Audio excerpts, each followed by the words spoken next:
Hi, everyone. I'm Courtney Tkacs, student body president here at the University of South Carolina, and I'm here today to speak with Brice Bible. Mr. Bible is the vice president for IT and chief information officer here at USC.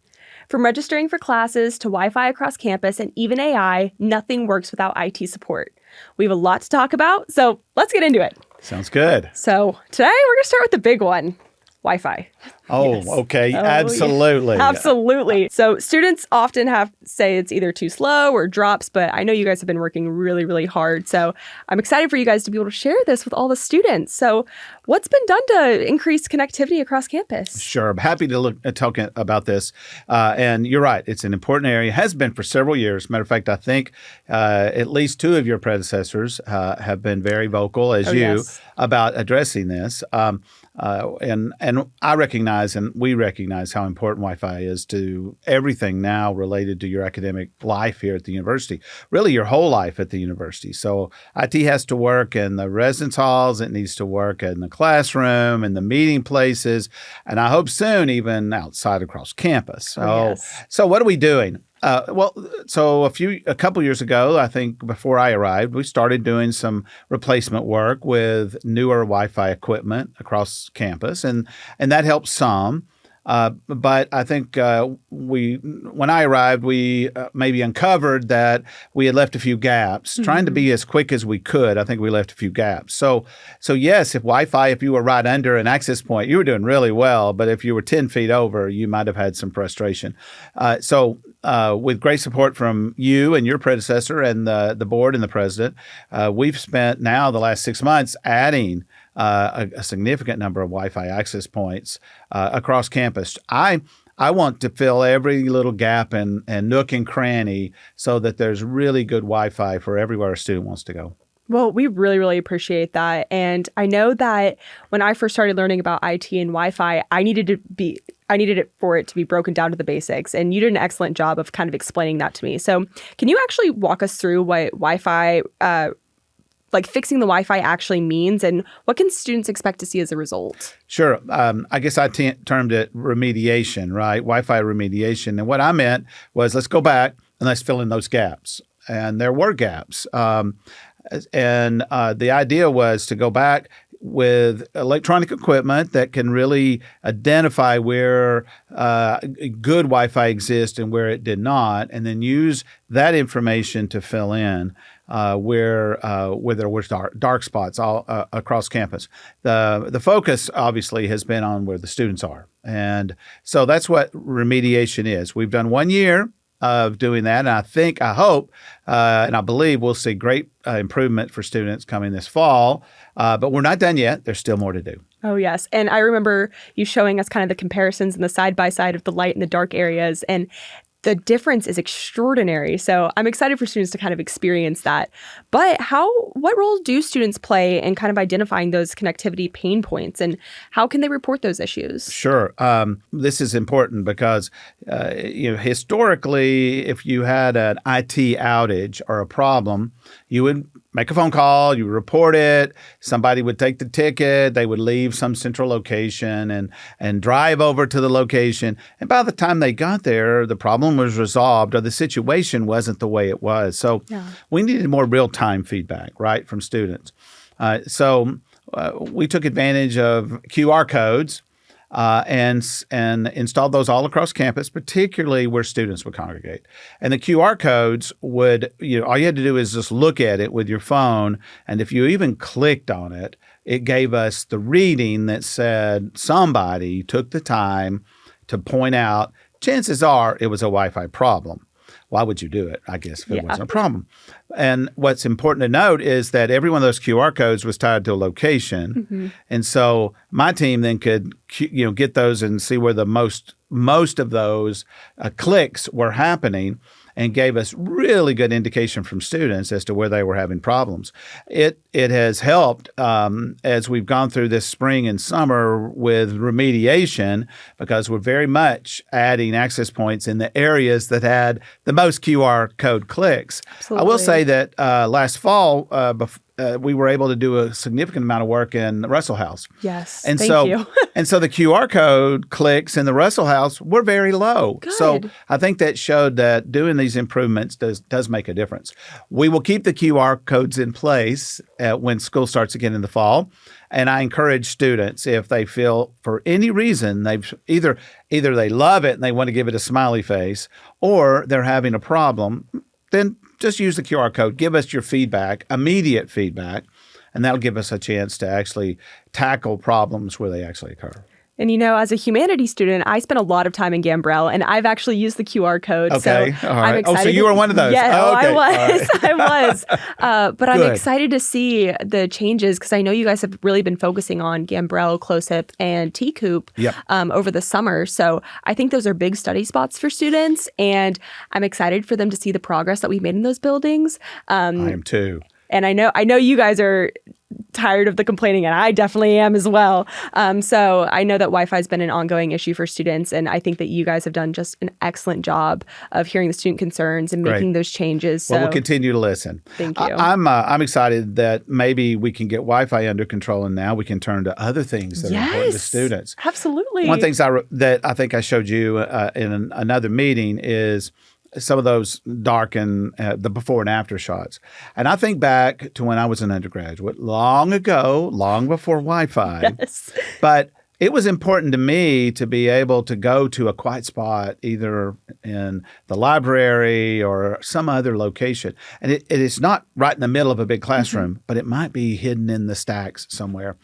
And I want to make sure that has good Wi-Fi too. So I'm looking forward to hearing student feedback as we get into the fall.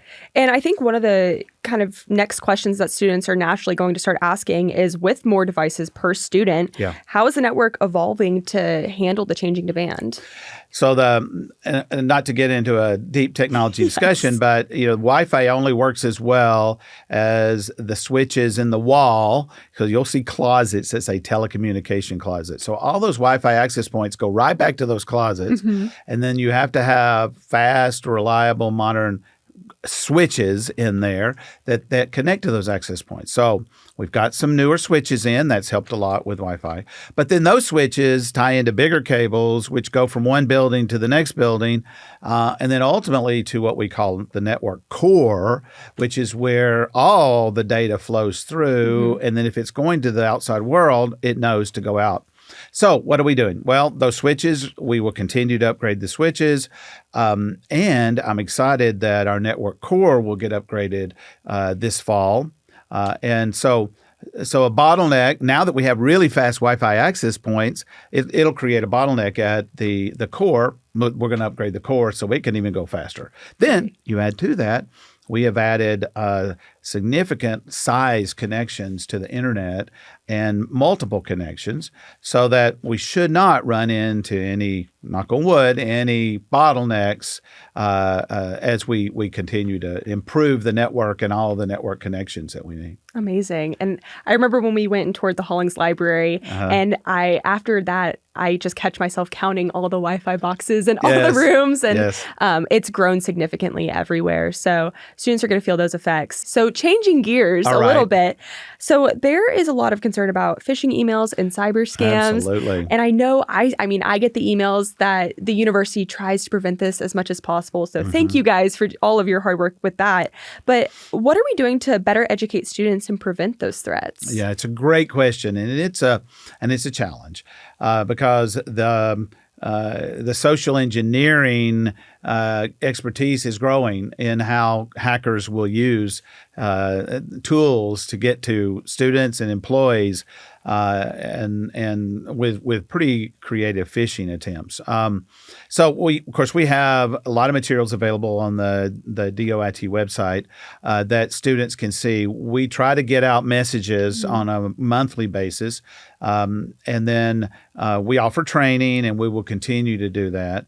I guess I also encourage students, and as individuals, whether you're in the university or not, to be diligent yourself, right? So, if something looks too good to be true, it probably is. Yeah. If you think the message is not exactly right, then come to us. Send it to DOIT. We'll look at it. We'll tell you if it's legitimate or not. Yeah. Because a lot of times, if you think it's not legitimate, then it probably isn't. Yeah. But there's some really creative ways that's going on. So I encourage students to be aware of themselves of that. And one other thing that's important for students, I think, and employees for that matter, of faculty, these social engineering hackers have become really creative. Mm-hmm. So they recognize certain times of the year that we might be more subjective to these things. So be wary that things might happen right around special times, like the end of the calendar year, or as you're starting up.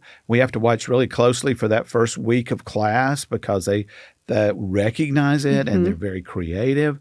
Our experience has been, not to go too deep into this, that these hackers will try to learn things about the institution before they attack 20, 30, 40, 50 different people there. So they're very creative. And It's not just students. We've had situations where faculty or employees have been caught. They have been tripped into sharing information. Oh my gosh. That hackers will literally get in and change bank account numbers. And so you don't realize that, wait a minute, I didn't get paid yesterday. Why did I not get paid? Well, the hackers have changed the bank account number. So that is insane. So the university is doing everything it can. We now have, in that case, you have to confirm by email that you want your bank account number changed. Okay. So that's good. That's good. Another one for students, and I'll stop here. No, you're good. You're good. Duo is really helpful because it's a multi-factor way to make sure that if somebody hacks your password, they can't just get to everything. But there's a thing called Duo fatigue. So you may be working away and your phone pops up with a Duo alert and you dismiss it and you go back and it comes up again, you dismiss it, comes up the third time and a student, and that happens, and go, it must have been me, I did something, and then they authorize it and it goes through. So if you did not specifically do something that would have brought that Duo alert up, then it's somebody trying to hack in. Okay. Anyway, so these are little tips that we have on our website, but happy to do anything students want to do around better learning, better opportunities.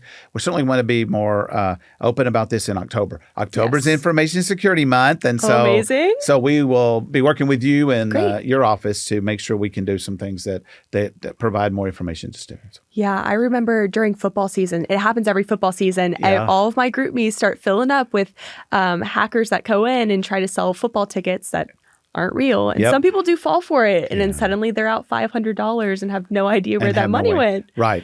But it just shows that it can happen to anybody. Right. And please don't, students should not be concerned if they feel, I guess that, they've been tricked. And so I don't want anybody to know. This is too easy. As you say, I mean, the hackers are really good. So don't ever feel like you can't come and ask and get help. And that's one of the things we're here for, to help, look at these things and make sure that they're legitimate or not. That's incredible. I'm really glad that students and faculty have the resources and help available if need be. Hopefully people don't want to take advantage of other people, but, I agree with you. You can never really stop it. That's right. That's exactly right. So looking 5 years ahead. Okay. 5 years, 2030. Wow. That's great. That's a big number. It is. So what's your vision for the digitally connected campus, and how do students fit into that future? Sure. It's always fun to have a crystal ball and try to look out. That you can't look 5 years out almost on anything, but definitely technology it changes on a daily, if not monthly basis, yearly basis. But let's think about some things that we think will happen. You have finished graduate school and you're off and you're looking back at your university. What's going on here? Well, AI is here to stay. Yes. I am absolutely confident that we will have created a 24/7 digital world at this university that students and faculty can do almost anything 24/7, and they will get very solid, very secure help from these AI tools. Doesn't mean there's not professionals behind the scenes that will make sure if there's any needs, they're there to solve them. But as students, you'll be able to do anything 24/7. and same way with employees. And I'm excited about that. I think that's a lot of us are night owls. Some of us are morning people, and we're not always 8 to 5ers, right? And so it's nice to be able to get things done at our own time. So there's no doubt that that'll be the case. I'm excited about where instruction is going to go. I agree. I believe I think all students in 5 years, my prognostication, will have your own AI tool. You will have your own AI assistant that follows you around. It's with you all the time. It's assisting you with where do you go next. It is quizzing you on your classes. Yes. And it's not just quizzing you in a generic sort of way, but it's quizzing you based on your learning style, the way that works best for you. There is no doubt that will be in place. I'm excited about the way our faculty and students will evolve this over the next few years. Absolutely. Because it's going to make not just learning better and our students more be able to comprehend better, but it opens up wonderful doors for research and 100%. exploration among our students and our faculty. So I think that'll be commonplace for next 2030's incoming freshman class. They'll come already with their own USC assistant, AI assistant, whatever we want to call it. Maybe we need to term it this year so we can have it forever. We can come up with a fun name. Do a little competition. With a fun name. And one that goes all the way back to the beginning is I want ubiquitous Wi-Fi across this campus. Yes. Yes, we all have data plans, and they're wonderful. But they are not, and they won't be near as fast as the Wi-Fi technologies. And I could go into the details, but neither here nor there. We need it to be everywhere. I want it to be in every place you go. I think the expectations in the classroom and outside in terms of your interaction with your fellow students and with your faculty will just grow. And it'll be more media rich, and so I don't want you to drop. I don't want to walk outside of close hip and go down, to the horseshoe, and it never skips a beat. And we'll be there. We'll be there. I'm I guarantee excited. it. I know that was like my big ask at the beginning of the year was outdoor Wi-Fi. And I know all the different ways that you told me that we could possibly do it. Yep. So I'm excited to see students studying on the horseshoe, studying in Davis Circle. They're such beautiful spaces. I want them to be properly utilized. And I think that's the only thing that is that final kind of push over the finish line to get students there. So I'm excited. Agree with you. I'm excited too. But look forward to students guiding us on where the best places and what would they like to see while, in terms of the services that would be available. So look forward to that. So I know that we have a lot going on this entire year. What is like the one thing that you are most excited about and that you just really want students to make sure that they're taking advantage of? Oh, wow. Well, it's very front brain for both of us right now, but I think I really want to see the students explore AI. Absolutely. And I want to help facilitate that, not just with Copilot or with a ChatGPT, but lets us be the experts that guide the future of education in this space. And we're at a place, thank you to you on the board and President Amaritas, we are at a place that others in South Carolina are looking at us and they're very envious of where we are. So let's not let up on that. Let's learn.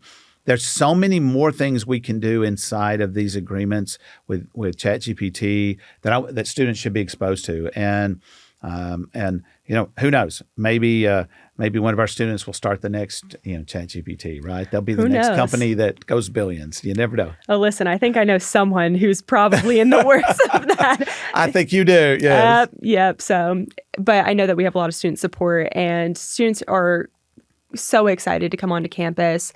All of the orientation students have been loving the Wi-Fi. Good. I have not heard one complaint about the Wi-Fi through orientation students. That's good. But I do just want to genuinely thank you for all of the work that you've done. You've made such massive waves since coming onto campus, from Patton to now me. Yep. I'm excited for future student body presidents to continue having that connection with you guys and Absolutely. Getting work done on campus. Well, I'm excited about the upcoming year. We're going to do some fun things. So I look forward to working with you and the students. It's going to be great. Great. Thank you. So, well, thanks for joining us today. And I want to thank Mr. Bible for his time and for discussing these important issues with us. If you'd like to contact the Division of IT, you can go to se.edu/IT-help or contact the IT Service Desk by calling 803-777-1800.